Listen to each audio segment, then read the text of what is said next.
میرے مصطفیٰ آئے دعوت و ہدایت کی ایک ہنسی شفق لے کر، میرے مصطفیٰ آئے، میرے مصطفیٰ آئے۔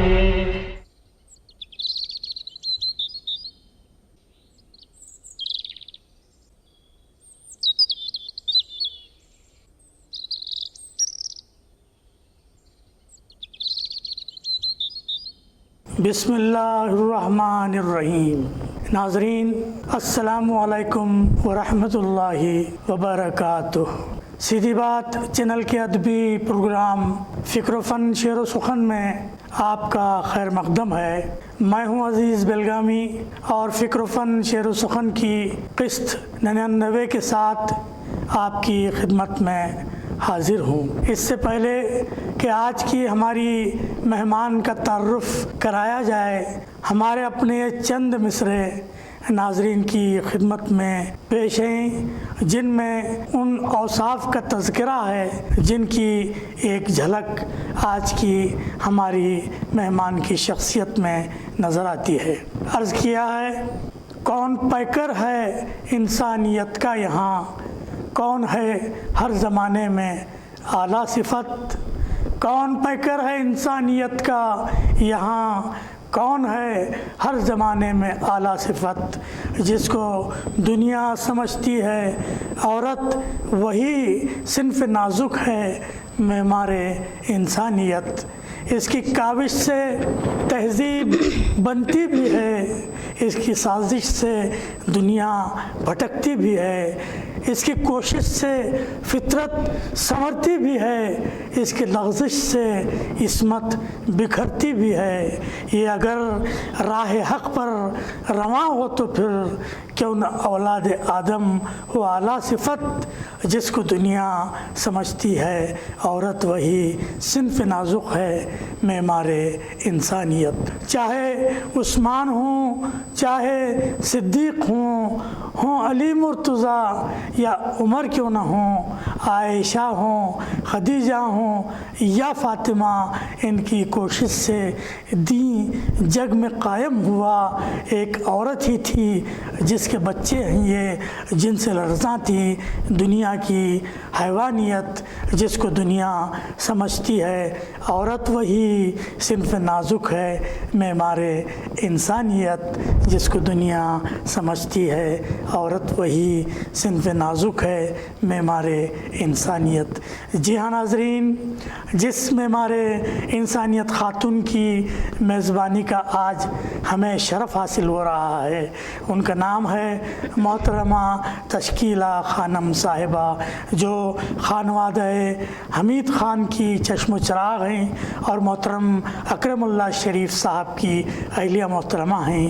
ان کا تعلق اگرچہ داونگیرے کے قریب ایک چھوٹی سی مگر مردم خیز بستی کریبلچی سے ہے، لیکن ان کی سعادت آگی کارکردگیوں کا دائرہ کار پوری ریاست میں پھیلا ہوا ہے۔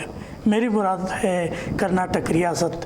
وہ ایک سماجی خدمتگار ہیں اور خاص طور سے ہمارے معاشرے کے خاندانوں میں پھیلے ہوئے خانگی و ازدواجی مسائل کے کامیاب حل کے لیے کونسلنگ فرماتی ہیں، اور جو خاندان یا گھر ٹوٹنے کے کگار پر ہوتے ہیں ان کو بچانے کی ہر ممکن صحیح فرماتی ہیں۔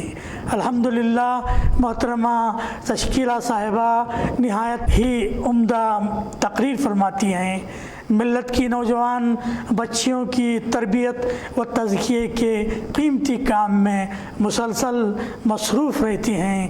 حلقہ کرناٹک کی جماعت اسلامی کے شعبہ خواتین کے ایک ذمہ دارانہ منصب پر فائز ہونے کے سبب وہ اکثر و بیشتر ریاست کے مختلف شہروں کا بے تکان سفر فرماتی ہیں اور مختلف اجتماعات سے خطاب کے علاوہ کونسلنگ کے اپنے متذکرہ کاموں میں مسلسل مصروف رہتی ہیں۔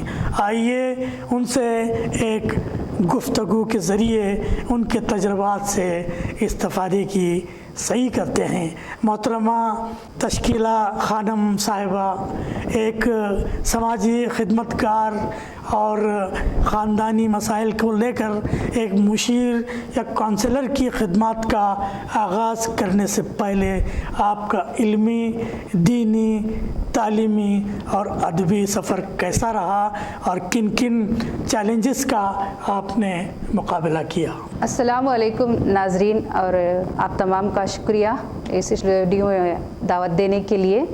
जैसा कि आपने पूछा मेरी तालीम के सिलसिले में, वैसे तो मेरी इब्तदाई तालीम केरेबिल में हुई है, बाद में मैंने बीए में दाखिला लिया, लेकिन मुझे इल्मी शौक़, मुताल्ले का शौक़ जो है वो 6वीं जमात से ही शुरू हुआ है। माशाअल्लाह। वो भी मेरे एक उस्ताद मोहतरम के ज़रिए से, अल्लाह ताला उनके दर्जात को बुलंद फरमाए, शेख अहमद साहब मरहूम जी, उनके ज़रिए से मुझे एक तालीम के सिलसिले में और मुख्तलिफ़ किताबों के मुताल्ले के सिलसिले से जो है मुझे उनकी तरफ से एक इंस्पिरेशन मिला, माशाअल्लाह। मोटिवेट किया उन्होंने मुझे कि बहुत सारी किताबें आपको पढ़ना है, सिर्फ़ असरी किताबें नहीं, आपको मुख्तलिफ़ किताबों से इस्तिफ़ादा करना है। तो उसी वक्त से हमने मुताला शुरू किया था जी। और जैसा कि मैं समझती हूँ कि इंसान को हर एक मैदान में इल्म की ज़रूरत है, चाहे वो एक दाई इल्लल्लाह बने, चाहे वो एक काउंसलर बने, चाहे वो समाजी खिदमतगार बने, हर हैसियत में इंसान के लिए इल्म एक बेहतरीन हथियार है, एक बेहतरीन टूल है समाज में काम करने के लिए। जी, वैसे अदब वगैरह के हवाले से, दीन के हवाले से और इल्मी कुतुब के हवाले से आपका सफ़र कैसा रहा?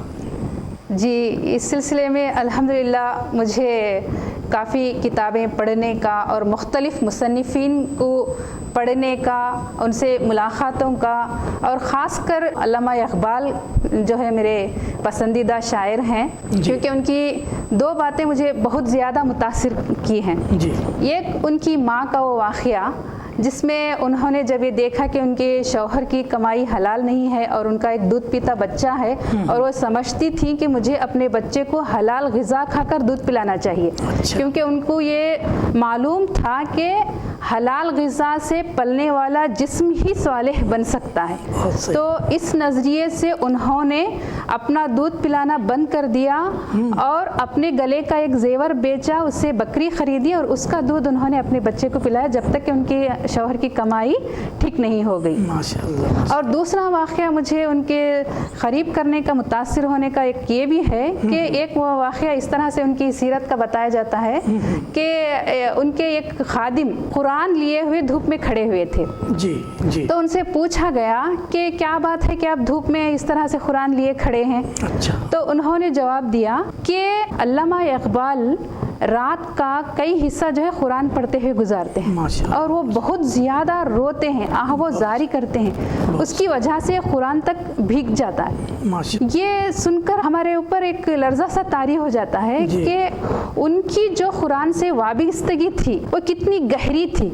मैं समझती हूँ कि उनके अशआर में जो वज़न पैदा हुआ है, जो एक जोश, एक जज्बा हम देखते हैं, एक वलवला हम उनके अशआर में देखते हैं, एक इनकलाबी अशआर जो उनकी ज़ुबान से ज़ाहिर होते हैं, ये उसी कुरान से वाबस्तगी का असर है। माशाअल्लाह। तो इस तरह से चाहे वो अल्लामा इक़बाल हो, मिर्ज़ा गालिब हो, या खुर्रम मुराद की हम बात लेते हैं, या मौलाना मौदूदी रहमतुल्लाह अलैह का लिटरेचर की हम बात लेते हैं, और इसी तरह से माइल खैराबादी का हम देखते हैं, तो अल्हम्दुलिल्लाह इन हज़रात ने अदब की दुनिया में एक बेहतरीन कारनामा अंजाम दिया है। माशाअल्लाह। अब आइए मैं आपकी कारकर्दगियों के हवाले से एक सवाल पूछता हूँ। माशरे में आप किस तरह उन अफराद तक पहुँच पाती हैं जो अपने अज़दवाजी ज़िंदगी के मसाइल में फंसे हुए होते हैं? जी, कई मरतबा ऐसा होता है कि वो ख़ुद हमारे पास आते हैं अपने मसाइल को लेकर, क्योंकि हमारे पास काउंसलिंग सेंटर्स मौजूद हैं,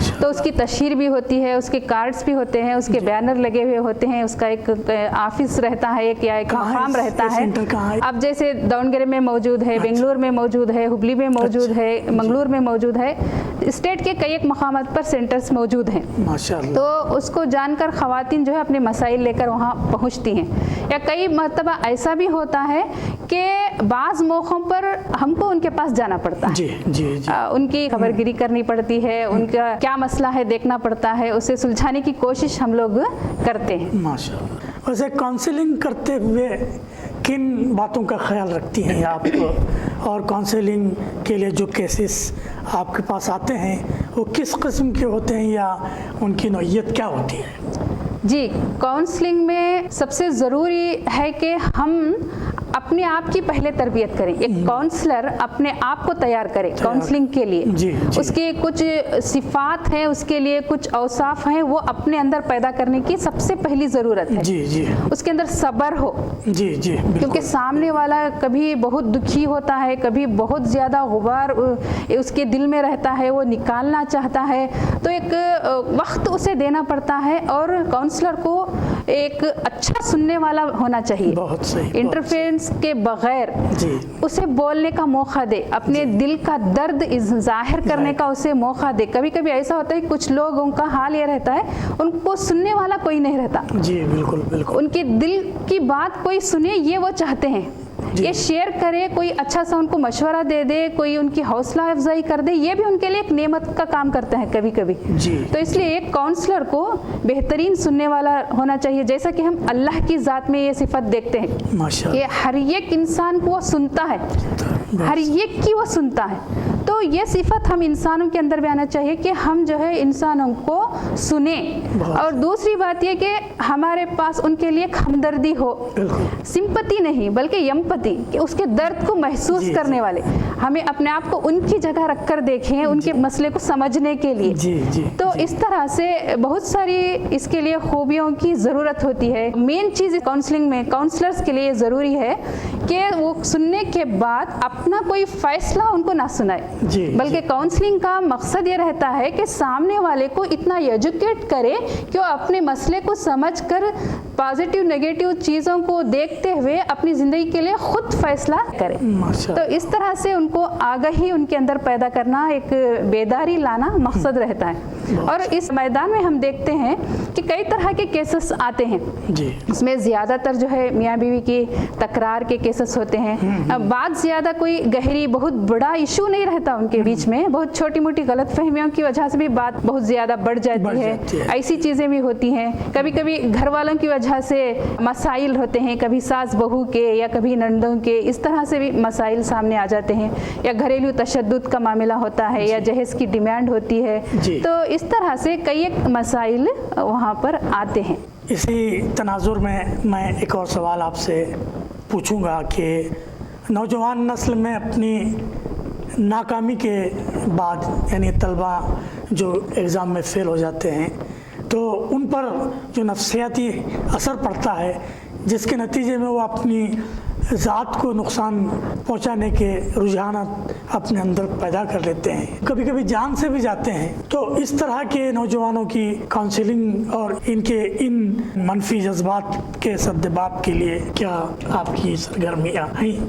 जी, ऐसे केसेस भी हमने देखे हैं कि उनके ऊपर प्रेशर रहता है, बहुत सही, घर वालों के तरफ से या स्कूल कॉलेजेस की तरफ से एक प्रेशर रहता है कि आपको इतना ही लाना है, आपको इतना ही करना है। जब वो बच्चा उतना नहीं कर पाता है, उनकी उम्मीदों पर नहीं उतर पाता, तो अपने आप में जो है वो एहसास कमतरी में मुब्तला हो जाता है। बहुत सही। और वो लोगों से नज़र मिलाने के लिए एक शर्मिंदगी महसूस होती है। और कभी कभी हमने ये भी देखा कि घर वालों का रवैया बहुत मुख्तलिफ हो जाता है उस बच्चे के साथ, कि वो किसी सब्जेक्ट में फेल हो गया तो हमें ये समझना चाहिए कि ज़िंदगी का कोई आखिरी एग्ज़ाम नहीं है जो वो दे रहा है, उसके लिए कई मौके हैं। हमारे लिए ज़रूरी है कि हमारा बच्चा हमारे लिए सबसे बड़ी नेमत है, उसकी हिफाजत हो। बहुत सही।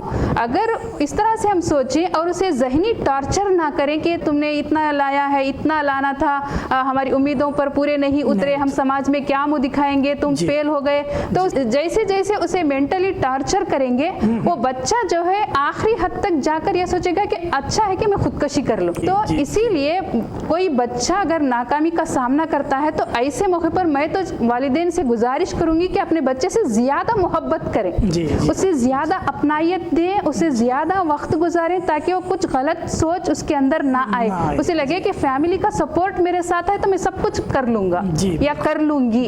तो इस तरह से एक उम्मीद उनके अंदर जगाना है, उनके अंदर एक हौसला पैदा करना है, पॉजिटिव चीज़ों को उनके अंदर लाने की हिम्मत पैदा करने की कोशिश हम लोगों को करना है। असल में मुझे लफ्ज़ खुदकशी इस्तेमाल करते हुए थोड़ी सी झिझक थी जी। बहरहाल आपने खुलकर सब बता दिया कि सूरत हाल कहाँ तक पहुँच सकती है। अब इन तमाम मौज़ूआत से हटकर एक सवाल मैं अदब और शेर सुखन के ताल्लुक़ से पूछ रहा हूँ कि अदब से और शेर सुखन से भी क्या आप लगाव रखती हैं? आपके पसंदीदा शुरा कौन हैं? अगर इनके अशार आपको याद हैं तो हमें और हमारे नाज़रीन को ज़रूर सुनाएं। तशकीला साहिबा। जी, अदब से और शेर व शायरी से तो मेरा काफ़ी दिलचस्पी है, मेरी पहले से भी दिलचस्पी है। और जैसा कि मैंने बताया कि डॉक्टर अल्लामा इकबाल के अशआर मुझे बहुत पसंद आते हैं।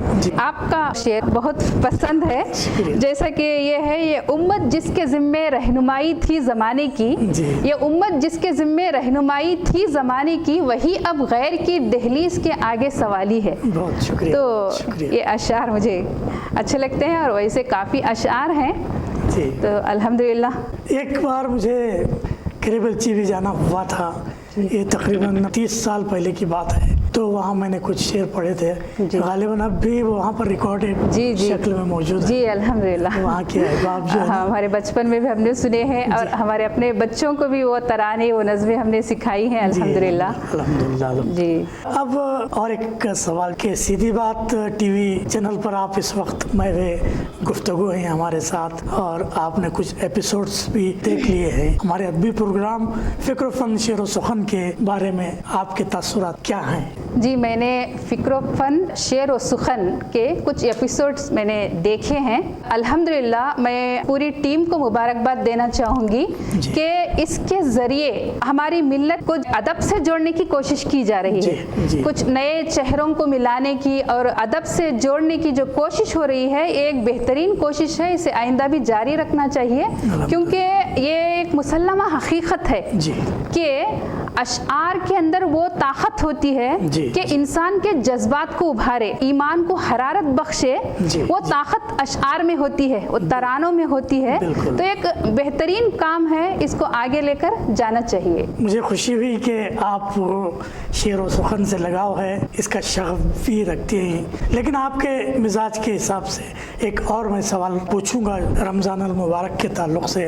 चूँकि रमज़ान अल मुबारक का महीना साया फिगन है, तो हम चाहेंगे कि हमारे नाज़रीन के लिए रमज़ान माह कुरान के हवाले से भी अपने ख़यालात का इज़हार फरमाएँ। अल्हम्दुलिल्लाह, अल्हम्दुलिल्लाहि रब्बिल आलमीन वस्सलातु वस्सलामु अला रसूलिहिल करीम व अला आलिहि अस्हाबिहि अजमईन अम्मा बाद। क़ालल्लाहु तआला फ़िल क़ुरआनिल मजीद वल फ़ुरक़ानिल हमीद। औज़ु बिल्लाहि मिनश शैतानिर रजीम। बिस्मिल्लाहिर रहमानिर रहीम। या अय्युहल्लज़ीना आमनु कुतिबा अलैकुमुस सियामु कमा कुतिबा अलल्लज़ीना मिन क़ब्लिकुम लअल्लकुम तत्तक़ून औ कमा क़ाल शहरु रमज़ान अल्लज़ी उन्ज़िला फ़ीहिल क़ुरआनु हुदल लिन्नासि व बय्यिनातिम मिनल हुदा वल फ़ुरक़ान। रमज़ान का महीना हमारे लिए एक तरबियत का महीना है। रमज़ान का महीना हमारे लिए एक शिफा का महीना है। हमारे लिए ये माह अजीम भी है, ये माह बरकत भी है, ये माह रहमत भी है, ये माह तज़किया भी है, ये माह नुज़ूल क़ुरआन भी है, ये माह इन्फाक भी है, ये माह तशक्कुर भी है, ये माह आहवो ज़ारी भी है। ये महीना जिसकी बहुत ज़्यादा अज़मत है, इसकी इतनी ज़्यादा बरकतें हैं कि उसका हमारी ज़ुबान इहाता नहीं कर सकती है। इतनी बेइंतहा अनगिनत इसकी रहमतें और बरकतें हैं। इस माह की रहमतें और बरकतें इसीलिए है कि इस महीने में कुरान जैसी नेमत नाजिल की गई, इसकी शुरुआत की गई। पहली वही आई इसके आखिरी अशरे में, एक रात में जिसे हम शबे क़दर कहते हैं। इसे क़दर वाली रात इसीलिए है कि ये नेमत हमको उस रात में दी गई थी। इस एक रात की इबादत इसीलिए इतना दर्जा रखती है कि 1000 महीनों से अफजल, 1000 महीनों के बराबर भी नहीं बल्कि उससे 1000 महीनों से अफजल का सवाब उस एक रात में इंसान को हासिल हासिल हो सकता है, उसकी वजह है कि इसमें कुरान जैसी अजीम नेमत हमको मिली है और वो अजीम नेमत हमारे लिए जिंदगी जीने का एक तरीका बताती है, बिल्कुल एक सही लाइफ स्टाइल हमको सिखाती है, अखलाक हमीदा हमें दिखाती है और हमारे लिए पैदा होने से लेकर मरने तक जिन उसूलों की, जिन ज़ाबितों की, जिन क़वानीन की इंसान को ज़रूरत है, उन तमाम को इस कुरान में ज़ब्त कर दिया गया है। और इसीलिए अल्लाह ताला ने ये फरमाया है हम लोगों से कि इस कुरान पर तुम्हें गौर व फिक्र करना चाहिए, क्योंकि हुदल्लिन नास की बात आई है कि इंसानों की हिदायत के लिए मैंने दिया है। वाकई इसमें रहमत भी है, शिफा भी है, बरकत भी है, लेकिन इसके भेजे जाने का मकसद ये बताया गया है कि इसके अंदर तुमको नसीहत हासिल करना है। तो इसीलिए अल्लाह ताला ने ये भी फरमाया कि अफला यतदब्बरून अल-कुरआन अम अला कुलूबिन अक़फ़ालुहा, कि ये लोग कुरान पर गौर व फिक्र क्यों नहीं करते, क्या इनके दिलों पर खुफुल चढ़ गए हैं। जब तक हम लोग इस पर गौर व फिक्र नहीं करेंगे, हम इसकी गहराई में नहीं जा सकेंगे। और अल्लाह ताला ने हमसे क्या फरमाया, ये कुरान में अल्लाह ताला हमसे मुखातिब है। मैं अकेली कुरान पढ़ती हूँ तो मुझे सोचना चाहिए कि अल्लाह ताला मुझसे मुखातिब है, तो मुझे शौक़ हो कि मेरे खुदा ने मुझसे क्या फरमाया है। ये कलाम अल्लाह है, यानी अल्लाह की बात है, इसमें मौजूद है कुरान मजीद में। तो हमें जानना चाहिए कि अल्लाह ताला ने मेरे लिए क्या पैगाम दिया है, क्या अहकाम नाजिल फरमाया है, मुझे कौन सी रास्ते पर चलना है, नेकी क्या है, बदी क्या है, हराम क्या है, हलाल क्या है, अल्लाह ताला के तक पहुँचने का रास्ता कौन सा है और जहन्नम तक ले जाने वाला कौन सा रास्ता है, जन्नत, दोज़ख और दुनिया के अहवाल को अल्लाह ताला ने इसमें क़ैद कर दिया है, बता दिया है कि इंसान इससे इबरत हासिल करे, नसीहत पकड़े। और इसके लिए अल्लाह ताला ने कुरान मजीद को आसान बनाया है। जैसा कि अल्लाह ताला ने फरमाया वलक़द यस्सरनल कुरआन लिज़िक्रि फ़हल मिन मुद्दकिर, कि अल्लाह ताला ने फरमाया हमने कुरान को आसान बनाया है जिक्र के लिए, नसीहत के लिए। कौन है इसे नसीहत हासिल करने वाला, अल्लाह ताला सवाल करते हैं। तो हम लोगों को इस कुरान करीम से नसीहत लेना है, सबक लेना है, और ये कलाम जैसा कि हमसे तकाज़ा कर रहा है कि हम इस पर ईमान लाएं, इसकी ताज़ीम करें, और जब हम इस पर पढ़ें, इसको तिलावत करें, तो उसका असर हम पर ज़ाहिर हो। जैसा कि कुरान मजीद में वो आयत भी है, इन्नमल मुमिनून अल्लज़ीना इज़ा ज़ुकिरल्लाहु वजिलत क़ुलूबुहुम व इज़ा तुलियत अलैहिम आयातुहु ज़ादतहुम ईमाना। सच्चे अहले ईमान तो वो लोग हैं जब उनके सामने अल्लाह का जिक्र किया जाता है तो उनके दिल लरस जाते हैं, अल्लाह का जिक्र सुनकर उनके दिल कांपने लगते हैं, और जब उनके सामने अल्लाह की आयात तिलावत की जाते हैं तो उनका ईमान बढ़ जाता है। तो जब हम कुरान पढ़ते हैं तो हमें सोचना चाहिए कि ये कैफियत हम पर तारी हो रही है कि नहीं हो रही है। नहीं हो रही है तो अल्लाह ताला से हमें दुआएं करना चाहिए कि हमें वो दर्दमंद दिल दे दे, हमारे दिल को नरमी अता फरमाए कि ये कुरान के अल्फाज हम पर असर कर सकें, कि हम अपनी उस ज़िंदगी में उसे उतार सकें, हमारी अपनी ज़िंदगी का उसको एक हिस्सा बना सकें। तो इस तरह से हम लोगों को कुरान जैसा कि हमारे पास भेजा गया है तो एक नेमत भी है, अमानत भी है, एक जिम्मेदारी के साथ वो आया है, तो उसका हक अदा करने की हमको कोशिश करना है, उसके काबिल हमें बनने की कोशिश करना है। तो इसीलिए इस महीने में हमको रोज़े फ़र्ज करके उस कुरान की जिम्मेदारी को अदा करने के काबिल बनाने की कोशिश की जा रही है, कि रोज़ा रखा कर हमें जिस्मानी मुशक्क़त में डाला जा रहा है, रोज़ा रखा कर हमें हलाल चीज़ों को भी कुछ देर के लिए मना कर रखा है अल्लाह ताला ने। ये इसलिए कि हम समझ सके कि अल्लाह का हुक्म है रुकना है तो रुक जाना है बिना किसी सवाल के, अल्लाह का हुक्म है ये हमारे लिए काफ़ी है, उस सरे इताअत खम कर देना हमारी जिम्मेदारी है, अपने ख्वाहिशात को अल्लाह के ताबे कर देना हमारे लिए सबसे ज़्यादा अहम है। तो यही रोज़े में हमको ट्रेंड किया जाता है कि ईमान के सिलसिले में जो आजमाइश आती हैं, कुरान वाली ज़िंदगी जीने के लिए जिन औसाफ की, जिन खूबियों की, जिस ईमानी क़ुव्वत की ज़रूरत है वो उजागर हो सके, जो जज्बा इंसानियत के लिए होना चाहिए, खिदमत का जो जज्बा होना चाहिए, क्योंकि इस्लाम ये नहीं सिखाता कि सिर्फ अपना पेट देखो, अपना घर देखो, इंसानियत की खिदमत का एक सबक हमको सिखाता है इस्लाम, इंसानियत की तरफ, समाज की तरफ। तो वो तमाम खूबियाँ रमज़ान के ज़रिए से हमारे अंदर पैदा कराने की कोशिश की जाती है।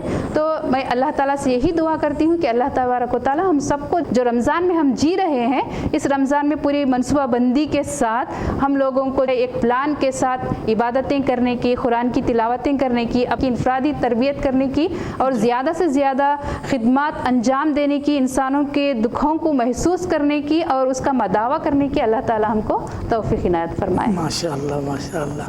تشکیلہ خانم صاحبہ, مجھے میری ایک نظم قرآن الحکیم کے 3 شعر یاد آ رہے ہیں. جی میں سمجھتا ہوں کہ اس موقع پر اگر سنا دوں تو بہت مناسب رہے گا.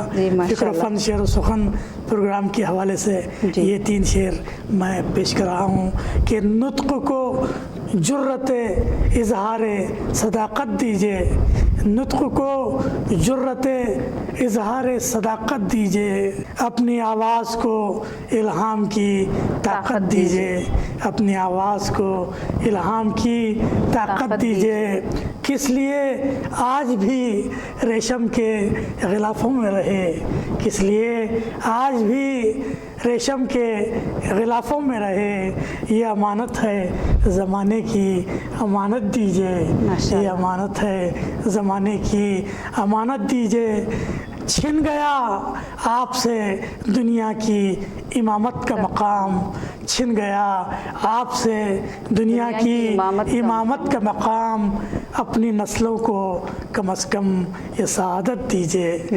تو یہ پوری ایک نظم ہے, صرف 3 شعر مجھے یاد آئے تو میں نے آپ کی خدمت میں پیش کیا. آپ نے بہت ہی بہترین پیغام قرآن مجید کا لوگوں کے سامنے پیش کیا ہے.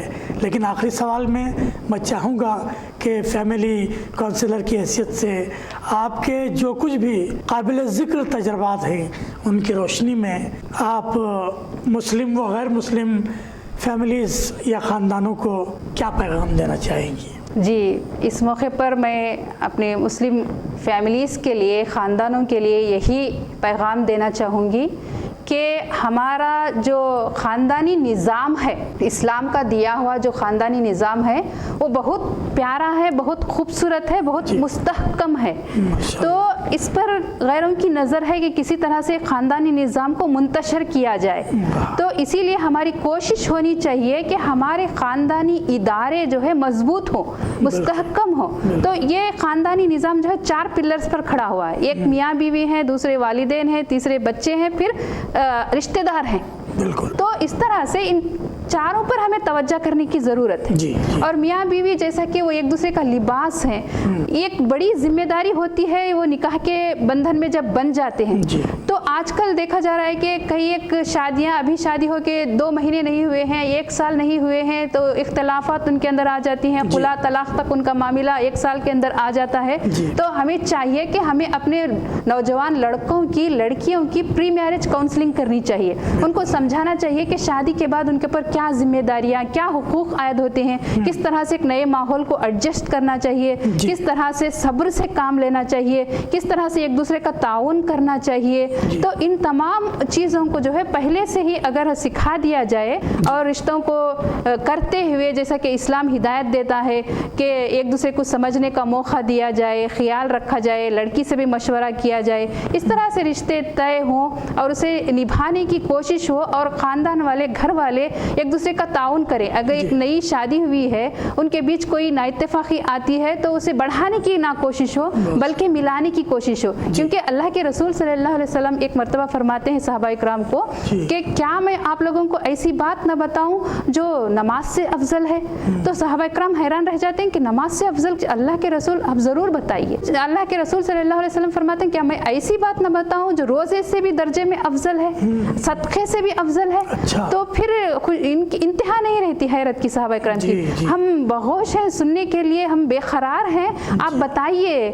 تو اس طرح سے اللہ کے رسول صلی اللہ علیہ وسلم فرماتے ہیں کہ جو 2 لوگوں میں نا اتفاقی ہے ان 2 لوگوں میں صلح کرا دیجیے, تو یہ ثواب آپ لوگ پا سکتے ہو. تو یہی کوشش ہماری خاندانوں میں ہونی چاہیے, مسلم سوسائٹی میں ہونی چاہیے کہ کہیں تکرار کا معاملہ آتا ہے تو ایک حکم کی حیثیت سے اچھا فیصلہ کرے, ایک عدل و انصاف کا ان کے ساتھ معاملہ ہو, اچھے مشورے ان کو دیے جائیں. تو یہ کوشش ہمارے اگر سوسائٹی کا ہر فرد کرنے لگے تو تو हमारे समाज के मसाइल इंशाअल्लाह कम होंगे। माशाअल्लाह। मोहतरमा तश्कीला खानम साहिबा, आपने बहुत ही बेहतरीन पैगाम से हमारे नाजरीन को नवाजा और मुख्तलिफ उमूर पर एक ईमान अफरोज़ गुफ्तगू से हमारे ईमान में ताजगी पैदा फरमाई। मैं अपनी जानिब से फ़िक्र फ़न शेर व सुखन की पूरी टीम की जानिब से, सीधी बात चैनल की जानिब से आपका शुक्रिया अदा करता हूँ और दुआ गो हूँ कि अल्लाह ताला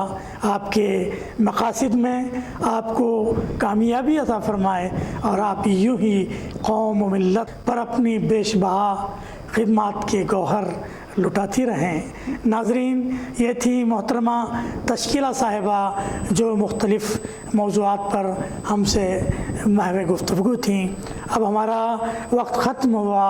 इंशाअल्लाह किसी और बाकमाल शख्सियत के साथ हम फिर हाज़िर होते हैं इंशाअल्लाह। अज़ीज़ बिलगामी और मोहतरमा तश्कीला खानम साहिबा को इजाज़त दें।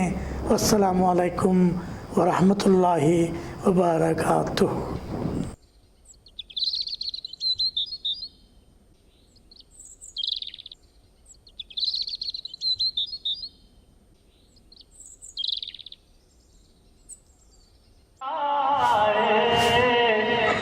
मेरे मुस्तफ़ा आए, दावत और हिदायत की एक हंसी शफक लेकर। मेरे मुस्तफ़ा